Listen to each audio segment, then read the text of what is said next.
الذي لا يضر مع اسمه شيء في الأرض ولا في السماء وهو السميع العليم. بسم الله توكلت على الله لا حول ولا قوة إلا بالله العلي العظيم. بسم الله ربي الله حسبي الله توكلت على الله اعتصمت بالله فوضت أمري إلى الله ما شاء الله لا قوة إلا بالله. بسم الله السلام عليكم ورحمة الله وبركاته.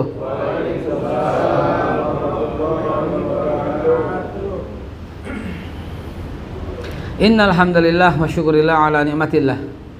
Wassalatu wassalamu ala Rasulillah Sayyidina Muhammad ibn Abdillah wa ala alihi wa sahbihi wa mawalah amma ba'du. Faya ibadallah usikum wa nafsi bitaqwallah faqad fazal muttaqun.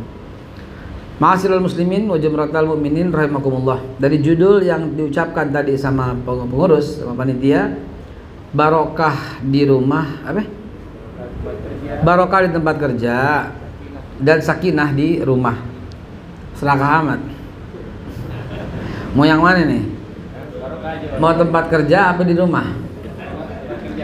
Enggak, nyambung yang kemarin. Yang kemarin saya gambarin kan tentang kebersihan di rumah kan. Nyambungnya itu kemarin. Emang Bang Jaka ini pinter ngambil judul. Jadi ini adalah kelanjutan dari pertemuan kita bulan yang lalu. Bulan yang lalu masih ada gak gambarnya? Nggak ada. Saya gambarin apa bulan lalu? Rumah. Saya gambarin malaikat, saya gambarin jin. Ya, ingat. Kalau lupa lihat aja di depan, banyak jin nih. Ya, saya gambarin jin, bahwa jin akan menguasai rumah kita ketika rumah kita kotor, bau, berdebat, ribut, kasar. Sepakat ya? Sepakat ya? Ada hadisnya itu semua. Semua hadis, nggak ada yang sia-sia yang kita ngomongin, ya. Semua yang kita ngomongin adalah hadis Nabi. Nah, malaikat tuh nggak demen yang demikian. Malaikat tuh nggak bakal mau masuk ke rumah yang kotor dan bau, yang jijik, yang nggak enak lah gitu ya. Bahkan nggak kotor nggak bau, tapi ada anjing, malaikat nggak mau masuk kan? Iya. Bahkan hadis Sahih Bukhari wa Muslim, malaikat nggak mau masuk ketika ada seekor anjing yang lagi nyasar masuk dan ada di kolong bangku di rumah Rasulullah kan, ya kan? Kenapa nih malaikat nggak mau masuk, ada anjing, gitu ya? Baik, kalau anjing nggak ada, ngomong anjing boleh nggak? Boleh nggak? Boleh. Kenapa? Malam Jumat kita ngomong anjing. Surat Al-Kahfi, jangan bilang maki-maki. Surat Al-Kahfi kan ada. Ya, maaf canda ya. 4 kali lagi dalam satu surat Al-Kahfi kata-kata anjing itu diulangi ya. Artinya itu budaya kita aja, budaya Indonesia yang kalau ngatain wah anjing gitu ya. Hadirin yang dimulakan Allah Subhanahu wa taala, kotor, bau, jijik, berdebat, nggak jelas, itu adalah rumah yang senang jin dan syaitan bermalam di tempatnya. Dan ketika syaitan dan jin senang, maka malaikat pun tidak mau datang. Kenapa? Karena malaikat nggak mau masuk ke rumah yang didiami oleh jin dan syaitan. Jin senang rumah yang kotor, yang bau, yang pengap, yang lembab. Jin itu senang banget. Lalu ada perdebatan di dalamnya, ada maki-maki di dalamnya, ada permusuhan, lebih senang lagi.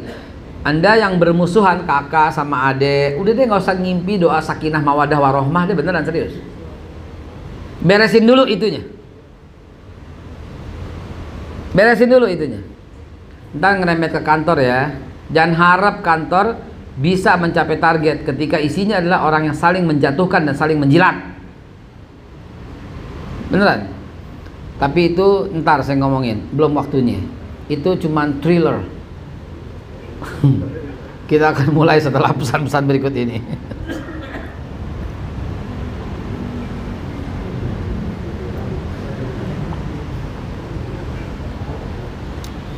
Alhamdulillah. Hadirin, kemarin sudah saya gambarkan bahwa ketika jin, syaitan bersemayam, maka malaikat rahmat nggak bakal datang. Malaikat Mikail yang membagi-bagi rezeki dari Allah Subhanahu wa taala juga nggak mau datang. Kenapa? Kok kalah malaikat? Bukan soal kalah. Nggak pantas kita berkata demikian. Buktinya hadis Nabi tentang ada seekor anjing yang ngumpet di kolong itu, malaikat nggak mau rahmat, masa malaikat kalah sama anjing? Bukan soal kalah atau bukan menang, bukan. Nggak mau deket-deket yang kayak begitu. Nggak mau deket-deket yang najis, nggak mau. Ya, apalagi syaitan, apalagi jin. Ya, karena itu bersihkanlah. Betul-betul kata Nabi, an-nazafatu minal iman. Atau kama qala Rasulullah SAW, ada yang bilang hadisnya dhaif, palsu dan sebagainya. Yang penting itu cocok, kebersihan itu betul-betul sebagian dari iman. Malu sebagian dari iman. Cinta tanah air sebagian dari iman. Itu yang terakhir Umar bin Khattab, ya, terakhir Umar bin Khattab. Nah, jadi teman-teman sekalian, di rumah sakinah mawadah warahmah yang nanti akan membawa berkah di kantor adalah awal mula. Begini, kantor, apalagi kita nih, jasa, akan dilirik oleh orang tergantung dari servis yang kita punya. Betul nggak? Betul nggak?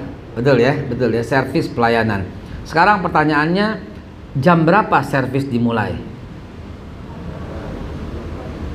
Jam 8. Jam berapa servis dimulai? Jam 8, pas masuk kantor. Sebelum jam 8 nggak ada servis.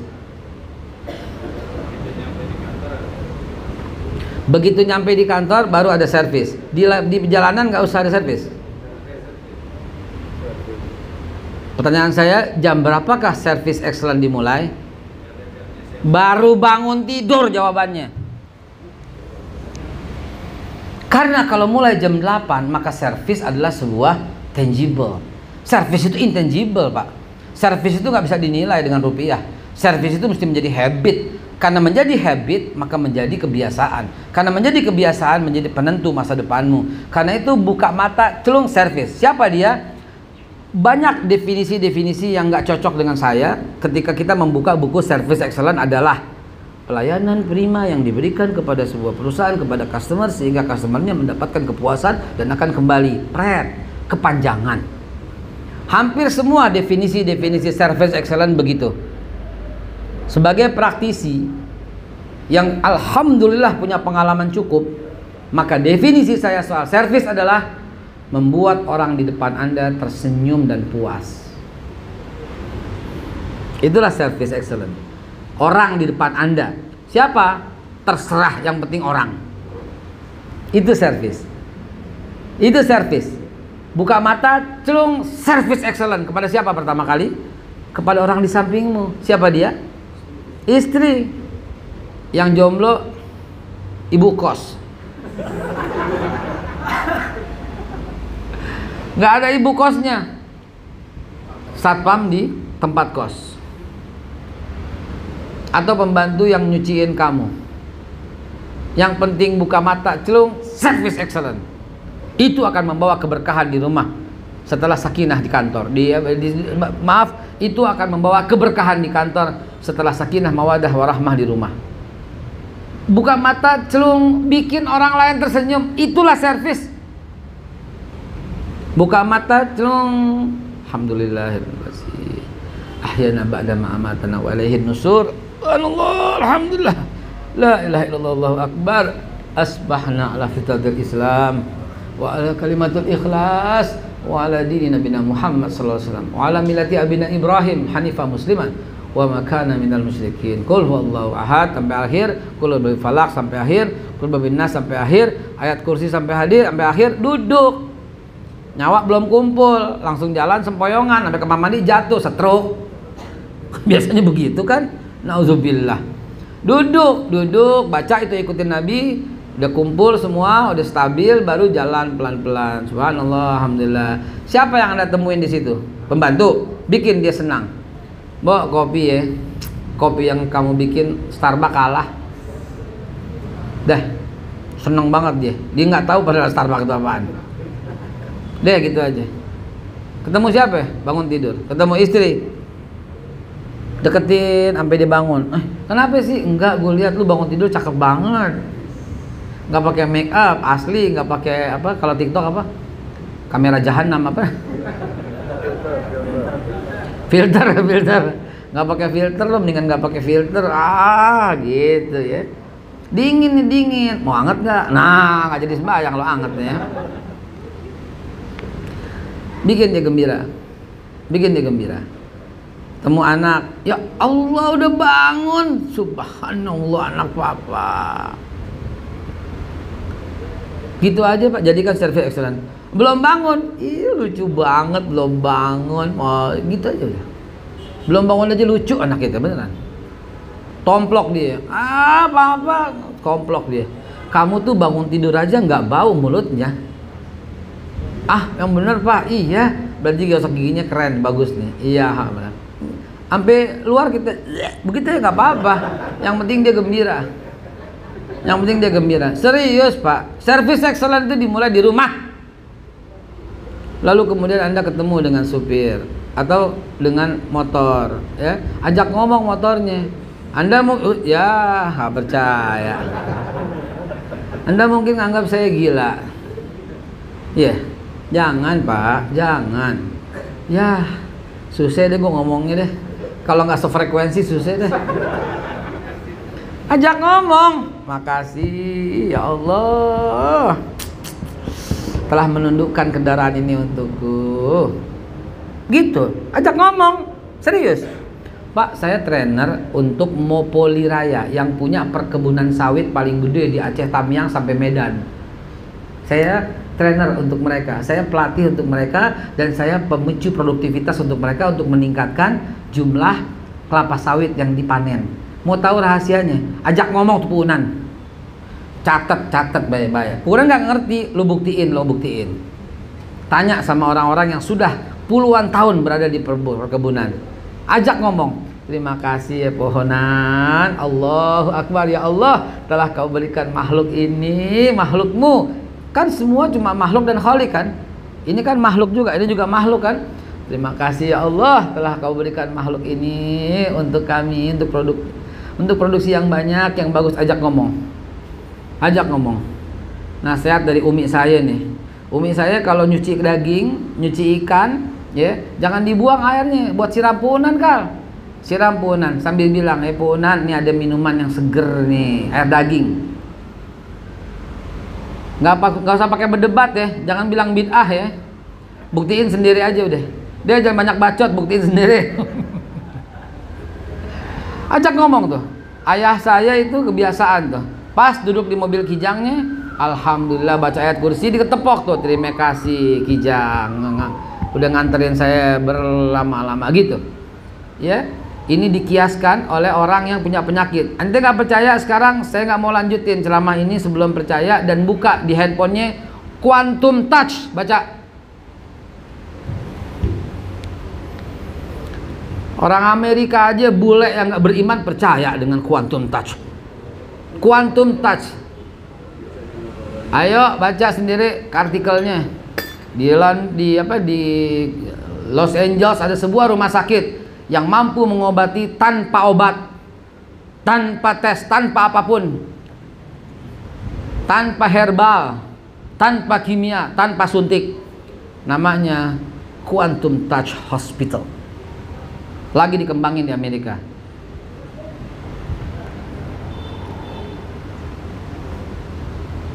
Udah ada. Itu sebagai bukti yang saya nggak sampaikan. Ternyata Quantum Touch itu ada penemunya. Siapa?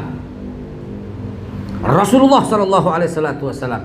Dalam sebuah hadis, ketika lambung sakit, kata Nabi, pegang lambungnya. Wa yadaka ila batni, taruh tanganmu di lambung.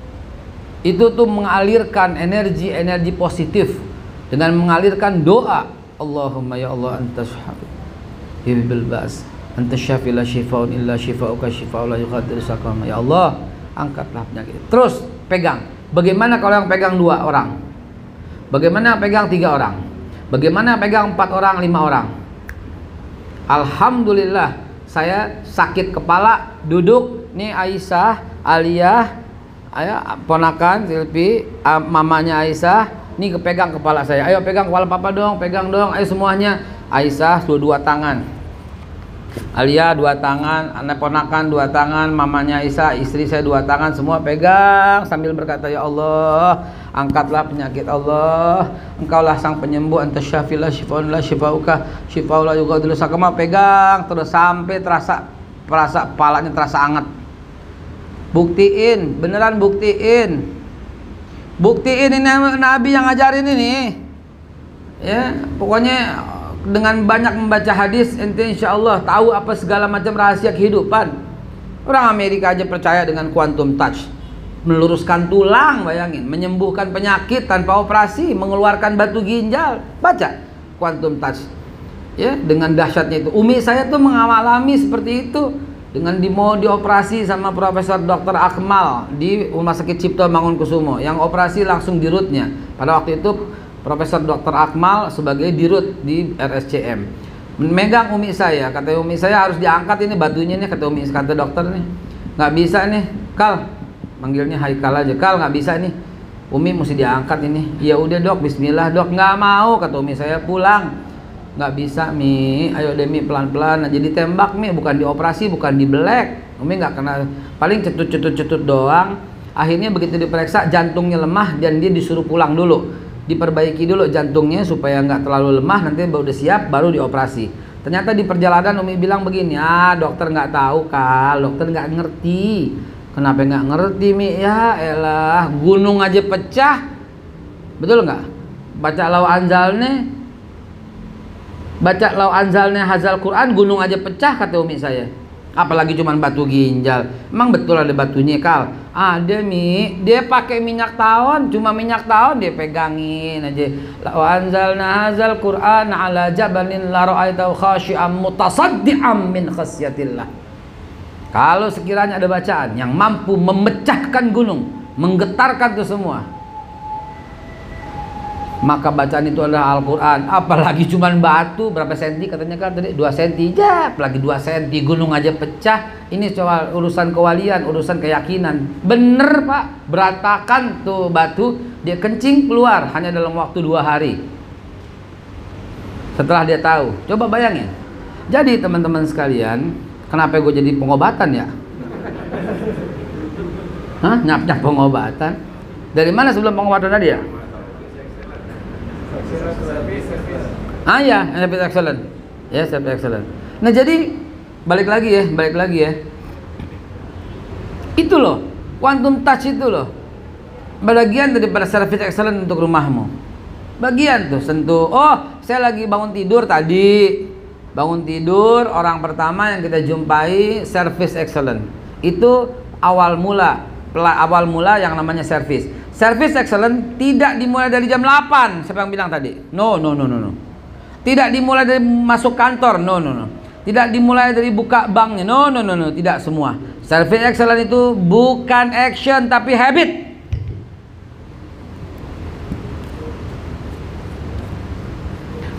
Service excellent bukan action tapi habit. Kalau action itu ada jamnya, ada berakhirnya. Emang setelah jam 4 nggak mau service excellent? Maka akhirnya service excellent kita dipaksa. Itu sebabnya saya nggak setuju dengan konsep 5S. Senyum, sapa, salam, santun, sopan, see you. Apaan? Nggak, saya nggak setuju. Itu memaksa kita untuk melakukan senyum. Padahal senyumnya senyum palsu. Ada nggak senyum palsu? Ada. Senyum palsu ada. Buka pelatihannya Profesor Dr. Paul Ekman. Ya, buka. Itu dia meneliti soal senyum palsu. Betul-betul. Ini ilmu face reading. Dimana saya alhamdulillah punya certified dari Florida, Amerika, untuk face reading seperti ini. Senyum palsu ada. Senyum palsu itu tidak menggerakkan apapun kecuali mulutnya. A fake smile. Kalau Eropa lebih sopan, bahasanya a polite smile, senyum sopan, bukan the original smile, bukan the genuine smile, tapi fake smile atau polite smile, senyum yang hanya menunjukkan kesopanan. Bukan senyum, itu hanya perintah dari satu bagian di otaknya, namanya frontal lobe. Perintah. Udah saya gambarin di sini dulu ya. Udah pernah belum?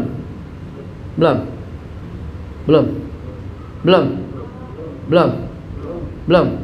Oke, bagian daripada service excellent. Bismillah. Ini banyakkan ini patah nggak? Oh nggak. Oke. Ini perhatiin. Allahu Akbar.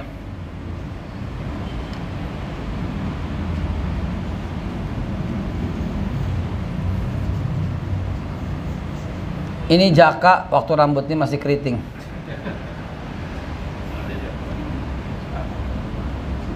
Oke.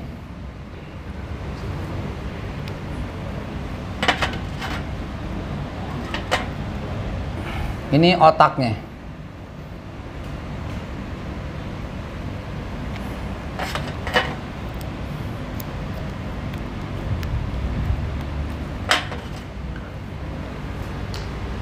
Senyum sopan atau polite smile atau fake smile, senyum palsu, tidak menunjukkan satu gerakan apapun di wajahnya. Senyum sopan atau senyum palsu itu hanya menggerakkan mulutnya. Sit. Dan ini adalah perintah satu bagian, single part in your brain, ya, untuk memerintahkan, putus-putus ya. Jadi senyumnya tuh perintah otak yang 5S itu. Kalau ngelain orang senyum, itu kuno banget itu ilmu, udah nggak kepake zaman sekarang. Yang bener itu adalah kalau melayanin orang, bikin orang di depan Anda tersenyum. Andanya mau senyum mau kagak sebodoh. Lagian senyum ente kalau paksa kan nggak enak dilihat. Ada nggak? Dia tuh bahaya sih sama gue, tapi gimana gitu ya, gue nggak enak sama dia gitu. Pernah ada nggak kayak gitu? Ada kan? Itu kan palsu layanannya. Hormatnya hormat palsu. Ya, hormat pagi Pak, pagi Pak, pagi. Assalamualaikum Pak, assalamualaikum salam. Besokannya nggak ada. Bapak kemana? Nggak masuk. Asik. Palsu banget ya kan? Palsu. Bapaknya kemana? Nggak masuk. Asik, mantap. Bebas kita. Yang senyum-senyum pelakunya tuh biasanya tuh. Oke, jadi teman-teman sekalian, saya akhiri jam 1:04 ya, sebab seperempatnya untuk tanya jawab, untuk sholat dan sebagainya. Nah, ini disebut fake smile. Putus-putus itu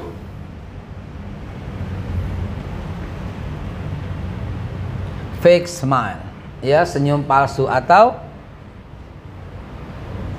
polite smile, senyum sopan, ya. Sementara the original smile itu tandanya nggak di mulutnya, di mata, karena the eyes can't lie. The eyes can't lie. Mata tuh nggak bisa berdusta. Apalagi mata pencarian. Wah, nggak bisa berdusta. Iya kan? Oke, nomor 1, senyum yang asli adalah pupil matanya lebih besar. Tiba-tiba membesar. Anda udah lihat gambar ini kan, tahu-tahu kayaknya lebih asik kan? Gitu ya.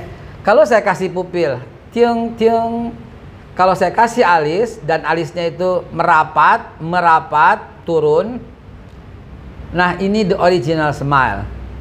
2, apalagi ada crow feet. Crow feet itu kaki gagak di kiri kanan mata. Tling, smile. Ini original smile. Keluar itu crow feetnya di sini nih. Keluar kaki gagaknya, kerutan. Anda nggak akan bisa. Kalau nggak gembira beneran nggak bisa.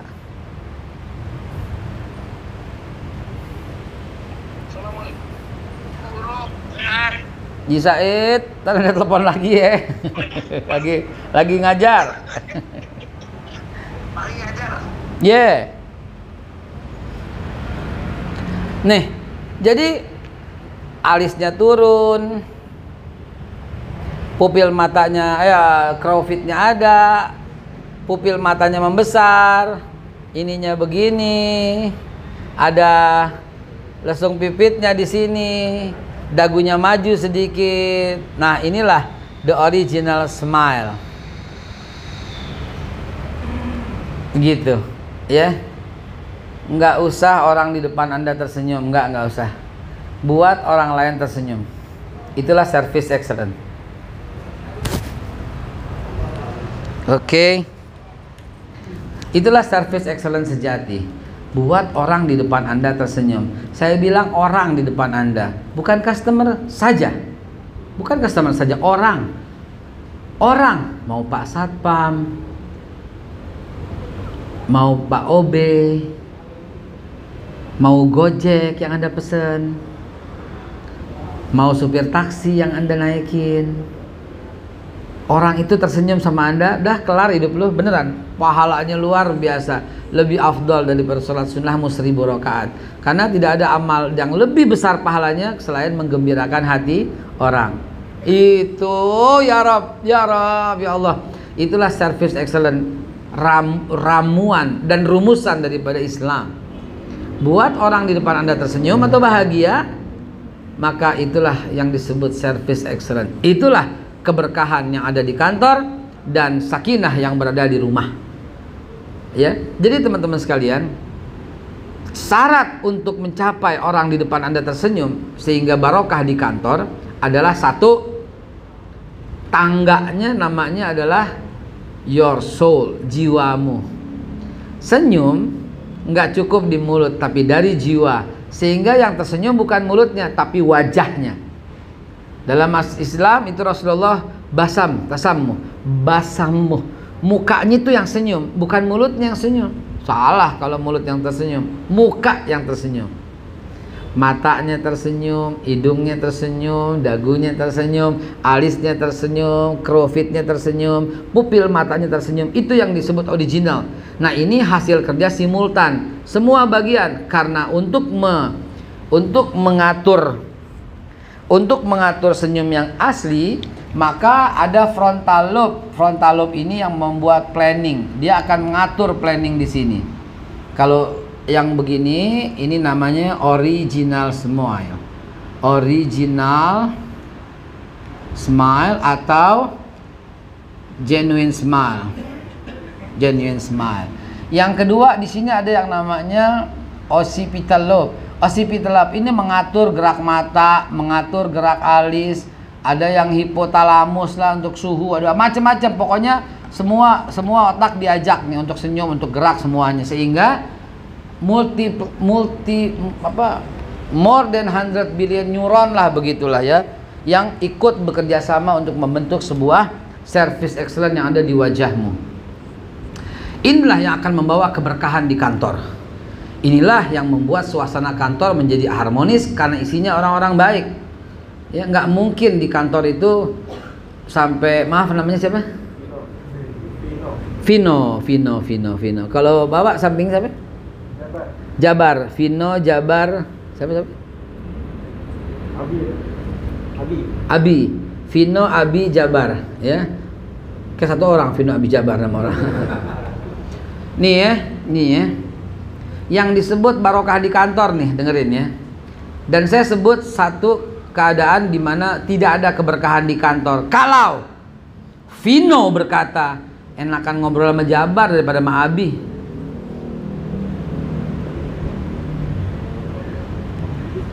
Kalau sampai di kantor ada kalimat begitu, jangan harap adanya keberkahan. Ya, kata Abi, enakan ngobrol sama Vino daripada sama Jabar. Jabar bilang apaan? Enakan ngobrol sama Abi. Vino mah nggak nyambung. Nggak bisa begitu. Nggak bisa begitu. Percaya saya, nggak bisa. Itulah hati-hati yang kotor, yang berharap Anda tidak bisa menyesuaikan, tidak bisa beradaptasi, sehingga Anda main bawa dirinya sendiri, menjadi orang yang kaku. Gue baik kalau dia baik, tapi kalau dia jahat, gue bisa lebih jahat. Apa? Sering dengar kalimat itu? Kalimat jahat, kalimat busuk. Tidak ada contohnya dalam Islam. Tidak ada contohnya dari Nabi Muhammad SAW. Gue baik sama dia kalau dia baik. Kalau dia jahat, gue tetap baik. Gitu aja. Itulah silaturahim, menyambung setelah yang terputus, menyambung kasih sayang yang terputus. Nabi diludahin. Ini contohnya ekstrim banget. Saya nggak berharap dan nggak mungkin kita bisa mengamalkan contoh sedahsyat itu. Tapi ini fakta yang mesti diceritakan. Nabi diludahin. Mau ke masjid, diludahin. Besokannya diludahin. Nabi langsung pulang mencuci kembali. Ngeselin banget. Diludahin Nabi. Saking bencinya itu orang sama Nabi. Diludahin, Pak. Anda mau mencontoh Nabi? Berani? Sini gue ludahin muka lo. Coba, Nabi cuci. Besokannya Nabi mencari jalan yang lain, usaha menghindar. Dia ikutin, begitu deket diludahin lagi. Kurang ajar nih Yahudi emang.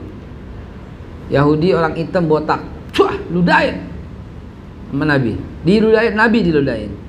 Sampai hari berikutnya Nabi lihat kok nggak ada. Berikutnya kok nggak ada lagi. Nabi bertanya sama sahabat, di 3 hari ini gua nggak diludahin.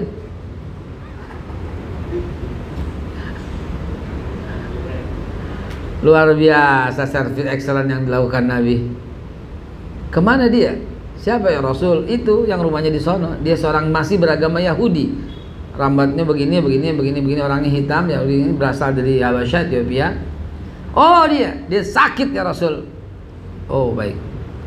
Begitu pulang ke rumah, yang mulia Nabi kita Muhammad SAW meminta yang mulia Sayyidatina Aisyah radhiyallahu anha untuk memasak. Masakan itu berupa sup yang hangat untuk diberikan kepada sahabatnya, yaitu Abu Bakar Siddiq. Betul? Enggak. Main betul aja lo. Ya, enggak. Sup hangat itu diberikan kepada sahabatnya yang baik, yaitu Umar bin Khattab sekaligus mertuanya. Iya. Enggak. Diberikan kepada Utsman bin Affan mantunya, ya. Enggak. Diberikan kepada Ali bin Abi Thalib mantunya, ya. Enggak. Diberikan kepada siapa? Diberikan kepada si Yahudi itu. Dan Yahudi itu dari tempat tidurnya dia udah nggak bisa bangun selama 3 hari. Siapa di luar? Ana Muhammad. Menggigil itu orang. Masuk Nabi, begitu masuk menggigil itu orang sambil menangis terseduh-seduh.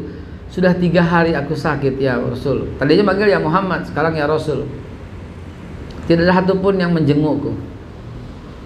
Namun engkaulah yang menjengukku. Saksikanlah ya Rasul. Asyhadu an la ilaha illallah wa asyhadu anna Muhammad Rasulullah. Dahsyat luar biasa.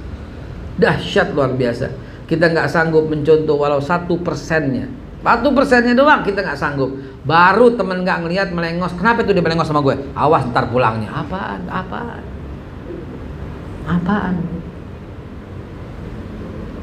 Mana keberkahan di kantor kalau sampai suasana yang terbangun seperti itu mana? Ya Rasul, sallu ala Nabi Muhammad. Dialah sang service excellent yang terindah dan terbaik di dunia.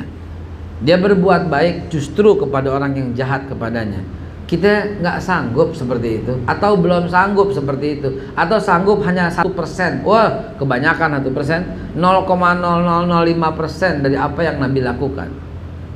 Luar biasa, luar biasa. Kita cuman dikomentarin dikit aja marahnya minta ampun, di capture, dikirim, di capture, cuma dikomentarin jelek doang. Besok aja di blok tuh orang. Apa? Mari teman-teman sekalian, sebagai akhir dari apa yang Al-Fakir ingin sampaikan, service excellent lah mulai dari rumahmu. Bahagiakan, buat orang di depan Anda tersenyum, maka Anda adalah orang yang ahli dalam menciptakan keberkahan di kantor, yaitu ahli dalam service excellent, ahli dalam melayani. Teman-teman, yang paling penting dilayani adalah bukan customer. Customer itu adalah dampak setelah kau melayani orang di depanmu. Ketika kita suasana kantor itu yang tadi, enakan ngomong sama Vino daripada sama Abi, enakan ngomong Abi daripada sama Jabar, dan seterusnya, itu akan berdampak kepada customer. Ya, customermu nggak akan bisa kamu layani dengan baik karena suasana kantor begitu. Dan suasana kantor begitu karena dimulai dari rumah. Yang tidak mau melayani dengan baik, yang tidak bisa memberikan service excellent kepada tukang ojek yang Anda pesan. Tukang ojek itu jarang angkanya bulat, biasanya 18.000 gitu loh. Kalau agak jauh dikit 24.000, 26.000. Apa salahnya kalau 27.000 Anda kasih 30 dan katakan yang 3.000 itu ambil deh Pak, gitu. Itu biasa. Coba katakan, mudah-mudahan yang 3.000 jadi berkah buat keluarga. Ada sentuhan sedikit service excellent di situ. Ya, mantap. Demikian, mari kita buka forum tanya jawab sampai jam 12.45. Tafadhal. Sallallahu alaihi wasallam. Muhammad.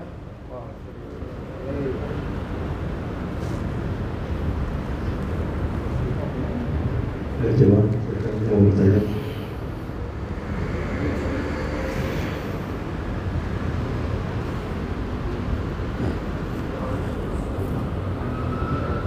Cek. Assalamualaikum Ustaz. Waalaikumsalam. B, Siap. tadi di awal kan kita bahas masalah peliharaan tuh B. Kita nggak boleh nyebutin namanya gitu B, nggak bagus. Peliharaan tadi B, yang awal kita bahas kan masalah peliharaan tuh B. Apa? Anjay B, anjay. Anjay. Nah gini B, ini belum lama kan ada salah satu ustadz juga yang mengatakan bahwa kucing juga katanya nggak bagus B, peliharaan kucing, karena pertama dia hewan bertaring, yang kedua kotorannya itu termasuk najis yang istilahnya bisa membatalkan sholat. Ya.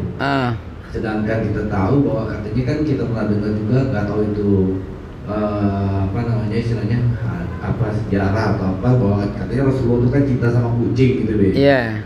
Nah ini ada di rumah ada kucing nih be, ada 4 nih, ini jadi dilema nih. Iya. Gimana nih, apa kucingnya kita suruh orang lain pelihara aja atau kita pelihara, atau dulu gimana caranya gitu be?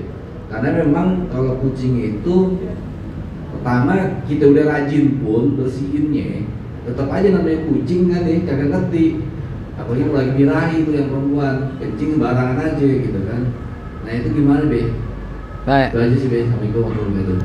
Waalaikumsalam warahmatullahi wabarakatuh. Terjadi khilafiyah. Seorang ustadz yang sangat terkenal ya, ahlu sunnah gitu ya, dia berkata di antara semua sahabat Nabi cuma satu yang megang kucing, yaitu Abu Hurairah, sementara yang lain tidak. Kenapa yang satu ini menjadi fokus dan seterusnya. Dan Nabi soal kucing pun hanya sekali peristiwanya, dan itu dijadikan patokan untuk terus memelihara kucing.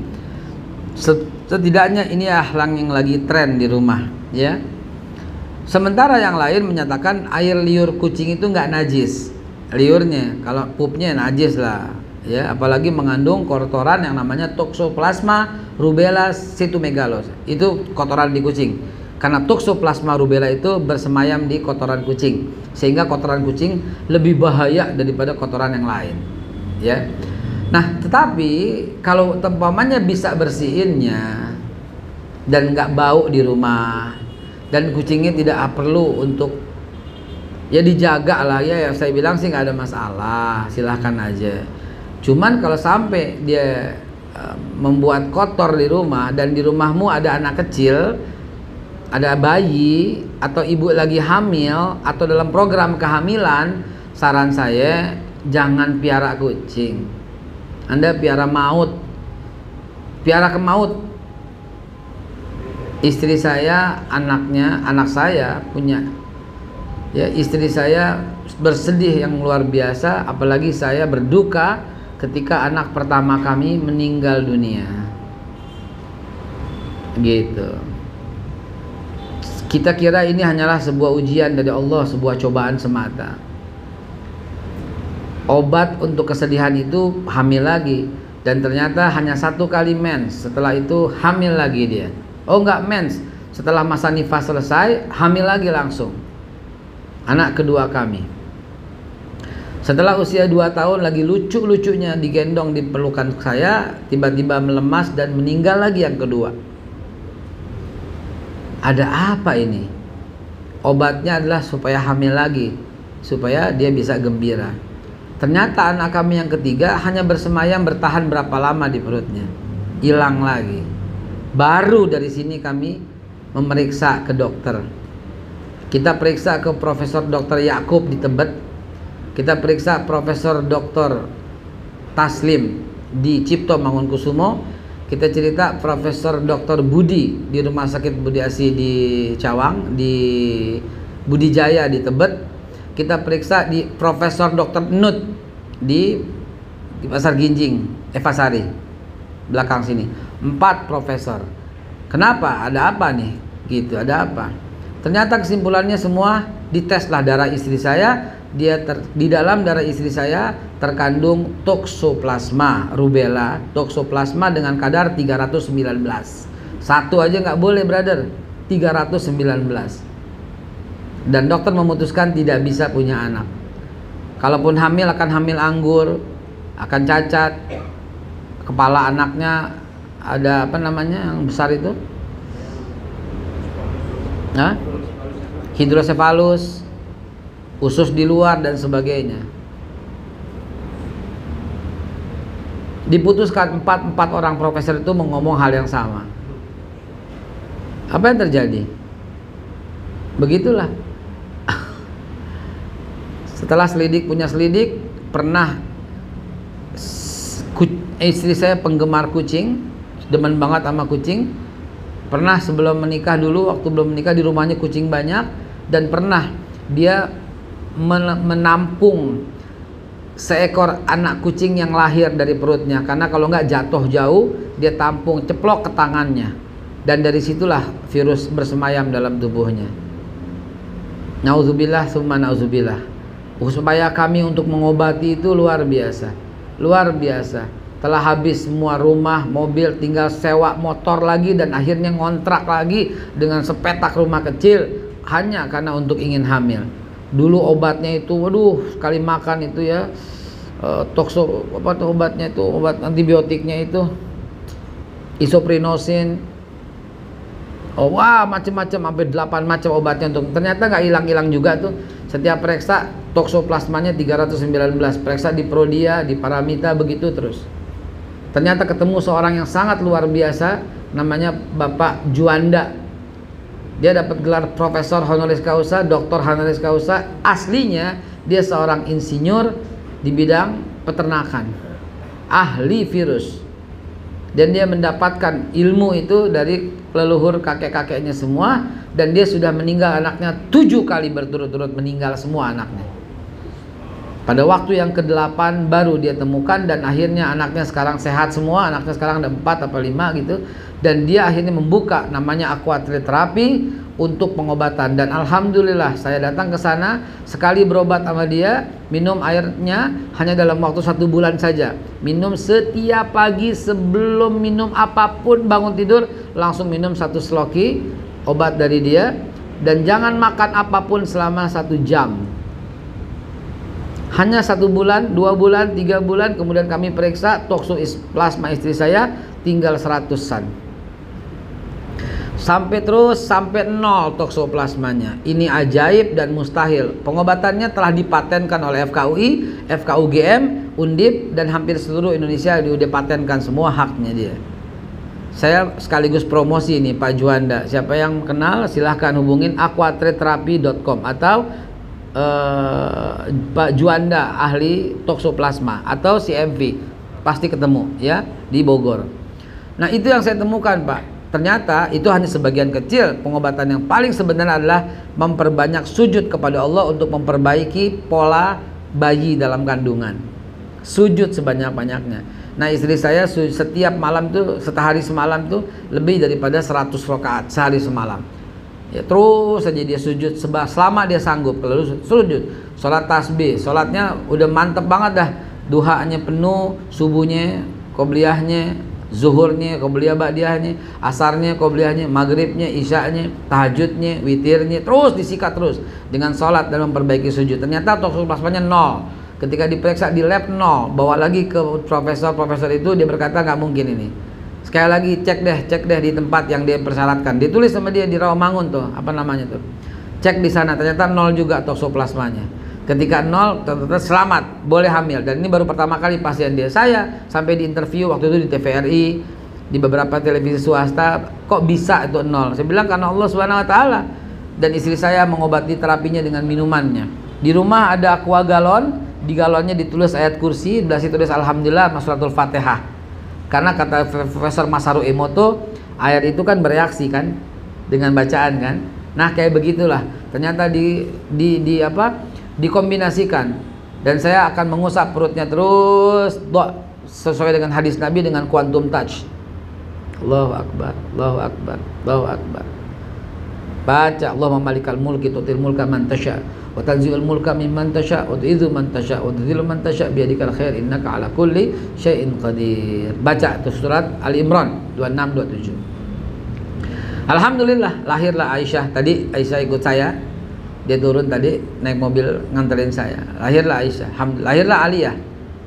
Lahirlah anak-anak kami, alhamdulillah semuanya. Dengan toksoplasma yang sudah 0. Nah, kalau ente mau pakai risiko begitu, ente piara kucing terus dah. Kalau enggak, masih punya pengen keturunan yang sehat, jauhin. Jauhin. Ya, itu jawaban saya. Lama amat soal kucing sampai berapa jam gue jawab. Merupakan pengalaman ya. Baik, kita cukupkan kaji kita. Ada kiranya? Nggak ada. Alhamdulillah alamin. Kita cukupkan kaji kita. Mudah-mudahan Allah Subhanahu Wa Taala memberikan kita jalan keluar untuk meningkatkan efektivitas, efisiensi dan produktivitas kantor, untuk menciptakan suasana sakinah, mawaddah warahmah yang kita bawa ke kantor, dan berkah muamalah serta istiqomah. Billahi taufiq wal hidayah. Walafu minkum. Ada sahabat saya yang belum saya panggil. Nggak kelihatan sih di sini pakai inian ya. Beliau dari Bukopin Pusat. Esparman ya. Yang ikut di mari, alhamdulillah, terima kasih, jazakumullah ya akhi habibi. Mudah-mudahan Allah satukan kita semua. Billahi taufiq wal hidayah. Walafu minkum. Assalamualaikum warahmatullahi wabarakatuh.